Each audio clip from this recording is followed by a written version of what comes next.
છે. આપણે જ્ઞાની નથી હો. એ પાછું હું તો તમને જેવું છે એવું કહી દઉં, હું બ્રહ્મ જ્ઞાની નથી.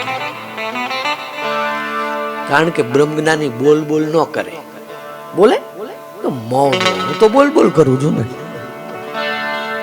ખીચડી છે ને, ખીચડી ઈ પાકી જાય પછી બોલે નહીં. એ તો બધાનો અનુભવ ને, બેનો ખાસ. ખીચડી બક બક બક બક બક બક શું કામ કરે? હજુ પાકી નથી, કાચી છે. એટલે અમારી ખીચડી હજુ કાચી જ છે. આ બધો બકવાસ કરી વાતું કરે બધા, મોટી મોટી બકવાસ છે. તમે કાંઈ નથી બોલતા, મૌન છો, એટલે એમ નહીં માની લેવાનું ખીચડી પાકી ગઈ છે. કારણ કે હજુ ચૂલે જ નથી ચડી. હે આમાં શું કરે વાણી ને વેદ, વેખરી સુવખાણે સખી મૂંગા કેરી મોજ, ઈ મૂંગો મનમાં જાણે. આમાં શું કરે વાણી ને વેદ, વેખરી સુવખાણે સખી મૂંગા કેરી મોજ, ઈ મૂંગો મનમાં જાણે. એ બળદેવ બારીક સદગુરુજીનો બોધ, એને સમજીને ચૂપ રહીએ સખી મૂંગા કેરી મોજ, ઈ મૂંગો મનમાં જાણે. એક મૂંગો માણસ હોય ને, હાકરનો ગાંગડો ખાઈ લીધો હોય, અને એને પછી જે સ્વાદ આવ્યો ને, એને અંદરથી જે મોજ આવ્યું, જે આનંદ આવ્યો, પણ કે શું? એના શબ્દો નથી, સીવી ગયો, જીભ સેવાઈ જાય. સાહેબ શું બોલે, શું બોલે કહો હાલો. એક મૂંગાએ હાકર ખાધેલી, ગાંગડો ક્યાંકથી હાથમાં આવી ગયેલો, આખો ખાધો. આખો કોથરો હાકરનો ભીડ હતો. કોકે દેખાડ્યો છે, એમાંથી એક ગાંગડો લઈને ખાધો. એને એમ થયું મને મજા આવ્યો, લાવ આખા ગામના ને કહું હાકર ખાઈ લે. એટલે ગામમાં આવ્યો, ગામના બધા ભેળા થયા. આમ કરે છે, આમ ઈશારા કરે છે, પણ કોણ સમજે? કોઈ ન સમજો એના ઈશારાને. જ્ઞાનીનો ઈશારો હોય. ગૂંગા તેરી બાત કો ઓર ન સમજે કોઈ, કઈ સમજે તેરી માવડી ને કઈ સમજે તેરો જોઈ. મૂંગાની ભાષા કોણ જાણે? બે જણા. એક એની માં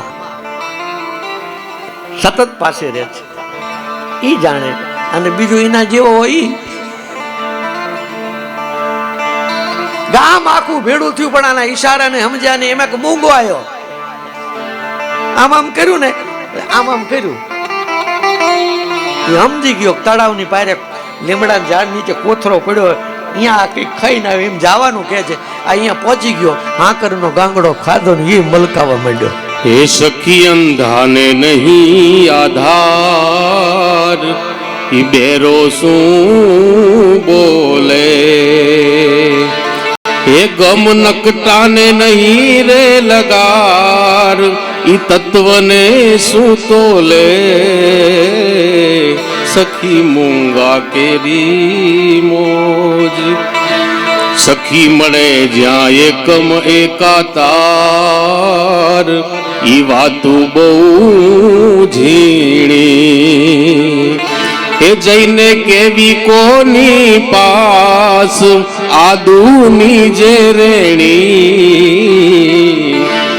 એ સખિયા કાકા આઠેય જેના અંગ, એને વસ્તુ કેમ કરી દઈએ. બળદેવ બારીક સદગુરુજીનો બોધ, એને સમજીને ચૂપ રહીએ સખી મૂંગા કેરી મોજ, ઈ મૂંગો મનમાં જાણે. એટલે આ મૂંગાનું દ્રષ્ટાંત આપી એને કવિ બળદેવદાસ બાપા એમ કે છે કે આ મૂંગા જેવો જ્ઞાની હોય છે એ આંખેથી આંધળો, કાને બેરો, જીભે મૂંગો હોય એને કેમ સમજી શકાય? એકલો એકલો મલકાય. આપવાની વસ્તુ નથી, નહીતર તો આપી દેત ને. ભગવાન કૃષ્ણ બધાને જ્ઞાની ન બનાવી દે? આ દુનિયામાં જેટલા જેટલા જ્ઞાની પુરુષો થઈ ગયા બધા શિષ્યોને જ્ઞાન આપી ન દે? આપી નથી શકાતું, પણ એનો ઈશારો હોય છે. પણ જ્ઞાનીનો ઈશારો કોઈ નથી સમજી શકતા. અને એટલે કેટલાક જ્ઞાની પુરુષો રડ્યા છે. આટલા આટલા વર્ષોથી આપણી પાસે બેઠા છતાં સમજી ન શક્યા. કેમ સમજાવવા? શબ્દો નથી. એટલે બિચારો જેસલ રોયો. બાકી એને બીજી કોઈ તકલીફ નહોતી ને. એને એક વાણીમાં કીધું છે, રોઈ રોઈ કોને સાંભળાવું, રોઈ રોઈ કોને સાંભળાવું, એમ જાડે જો કે છે એ રુદિયો રૂએ ને માયલો ભીતર જલે, એ માયલો ભીતર. અંદરથી જેસલ કે હરગું છું, રોવું છું, એકલો એકલો આમ રડવું આવે છે કે હું કેમ બીજાને સમજાવી શકું કે કેવો વ્યક્તિ હતો અને કેવો થઈ ગયો. તોરલના પ્રતાપે સમાજ નહીં હું કહેવા માંગુ છું, પણ શબ્દો મારી પાસે નથી. એટલે જ્ઞાની પુરુષો છે ને એ રડે છે. કવિવર રવિન્દ્રનાથ ટાગોર જયારે શરીર છોડ્યું ને ત્યારે બધાએ પૂછ્યું તો કે હવે તમારા મનમાં બધા મનોરથ તો પૂરા થઈ ગયા છે, દુનિયાને ઘણું બધું તમે આપીને જાઓ છો, ઘણું બધું કહીને જાઓ છો, એટલે તમને કઈ છે ને? ત્યારે કવિવર રવિન્દ્રનાથ ટાગોર એમ કીધું કે દુનિયાને જે દેવાનું ખાસ હતું ને એ હું હારે લઈને જઉં છું, આપી નથી શક્યો. માહિતી આપીને જવાય, કઈ નથી શકાતું. એ છે આત્મજ્ઞાન. અને એ અધ્યાત્મ જ્ઞાનમાં નિત્ય જેની સ્થિતિ રહેતી હોય એમાં કઈ ફરક ન પડે, એનું નામ જ્ઞાની છે સાહેબ.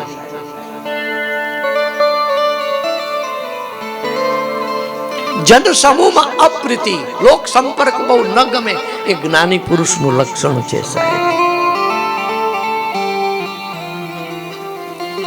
મારામાં અખંડ ભક્તિ, ભગવાન કૃષ્ણ કે અર્જુન જ્ઞાનીનું લક્ષણ છે. જો એ જ્ઞાની હોય એનામાં પછી અખંડ ભક્તિ હોય. એમ ન કેવું ભક્તિ ન માનવું, પ્રેમ તો એનામાં હોય જ ને ભાઈ.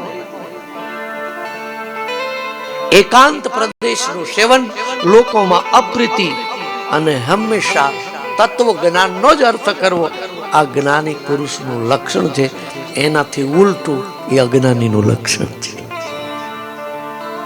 તો માનસ ભક્તિ જ્ઞાન ઉપર આપણે ચર્ચા કરવાની હતી. 2 દિવસ ભક્તિ ઉપર વધારે ચર્ચા કરી, આજે જ્ઞાન ઉપર ચર્ચા કરી કે જ્ઞાનનું લક્ષણ શું, જ્ઞાનીની વ્યાખ્યા શું. તુલસીદાસજી મહારાજે